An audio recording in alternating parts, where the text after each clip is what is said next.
Welcome back, trainers, and it's finally time to go over the power of Garchomp because I completely maxed it out. Yes, it is going to be a shark Pokemon, but if you did not know, it can also fly faster than a jet for some reason. So let's get into the video. Alright, trainers, so we've been waiting for Garchomp for some time. When is it going to be released? It's finally here. The only problem is it's extremely rare to even find a Gible, and if you do, the possibility of finding one in the wild, you're going to probably have low IVs as well as low CP, therefore making it not too ideal to do really anything with, except for possibly evolving it into a Garbite, in which it will perform fantastic in the Great League when its time does come. But for now, I was able to make a lucky trade, which we're going to be taking a look at, as well as the power up, going up against a Jolteon raid, going up against an alolan Raichu raid. And I'm going to tell you right now, the performance is absolutely stellar. This thing is so good. It's not only great attack, but it's double resisting. I mean, Dragon and Ground type, both of those are going to be resisting electric, so it's going to be able to stay in the fight for a good amount of time. Now, the dodging going up against the Jolteon raid was a little bit spotty, but nonetheless, you're still going to have a good idea as to how well it does perform. And with the Raichu raid day coming up, if you do have one of these or a lucky friend that you're planning on trading Gibles with and you have plenty of rare candies to invest, this just may be something you want to power up. And I'm not talking about a full team or anything like that. Maybe one of them, if you're some sort of hardcore grinder, you have tons of rare candies to just get rid of into a Garchomp, then you should probably do so. Maybe. If you have your Groudons, those are going to work just as nice going up against Raichu. But anyways, with that said, let's go ahead and do a little bit of stat comparison to see exactly where it is going to land amongst the Dragon types and then the Ground types, because we do know that Rayquaza is going to be outperforming it at Dragonite. It's going to be neck to neck. So what is it going to be good for? Well, it is going to be part ground, therefore it's going to be getting stab from those moves, and it's actually pretty good.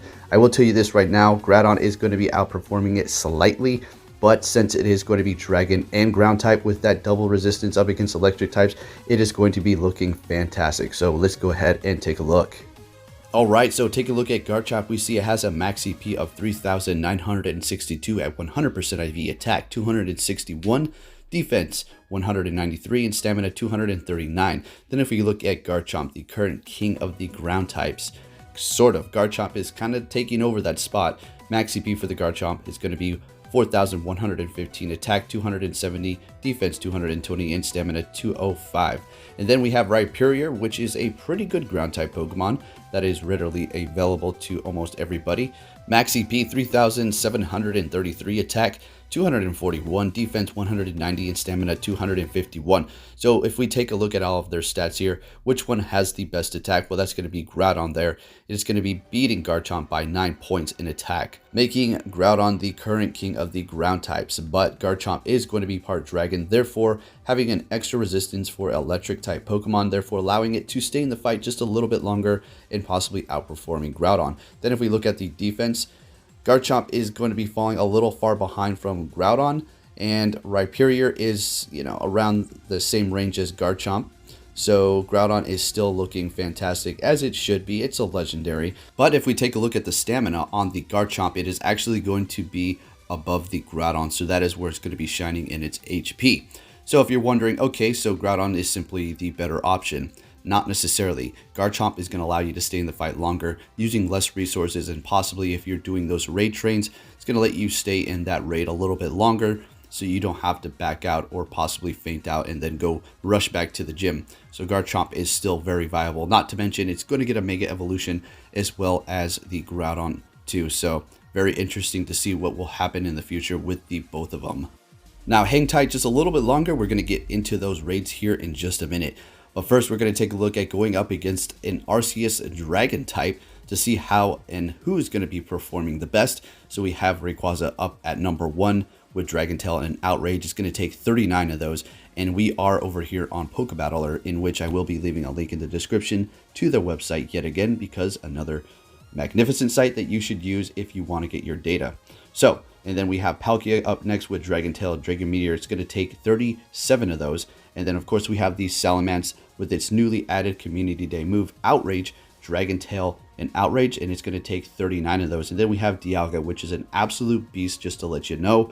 with Dragon Breath and Draco Meteor only taking 27. And then we have finally Garchomp here with Dragon Tail and Outrage taking 36. So it was going to take less of those than the Rayquaza, the Palkia, the Salamence, as well as the Dragonite, but the Dialga is just such a monster with that steel typing. It's able to have neutral damage and not take super effective from other dragons, which makes it unique. As far as Garchomp making it unique, it's going to have that dragon and ground typing. It is going to be able to extra resist those electric moves. So there you have the kind of rundown on your best dragon types.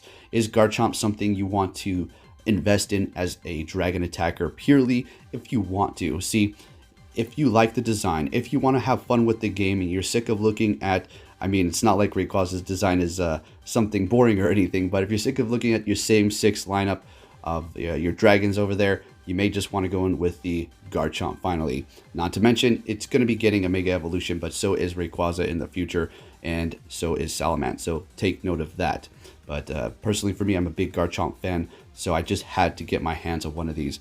And it's not all bad because, well, it's going to be performing fantastic like we went over as a ground attacker, as you're going to see going into these raids here. So we are going to be doing a lucky trade today. Finally, we are able to get our lucky Gibles, so I'm pretty excited. How about you? I'm here with my friend Paragwar.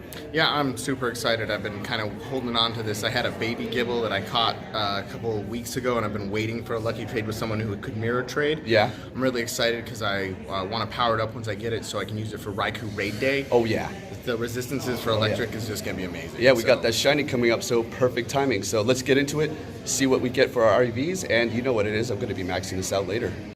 Alright, so big shout out to my friend Paragwar here for doing this mirror trade with me. He actually invested rare candies in the one that he caught in the wild, so it could be kind of matched to the one that I have, because personally, I did hatch this Gible when I was in Chicago. It was quite amazing, the first one I ever hatched, so pretty nice, and I'm more than happy to give it up for a trade so we can get luckies, therefore cutting the starter's cost. And then we're going to power it up. It did cut out towards the end. Unfortunately, I was recordingly investing the rare candies and finishing off around 3,500 CP, but apparently I did not record it. I don't know what I was thinking, but you're still going to get the power up, and then we're going to hop into those raids. I'm going to play a little bit of music and bring back the old school vibe, how I used to do that. So with that said, trainers, if you enjoyed this video, please give it a big thumbs up, because let's go Garchomp hype right here.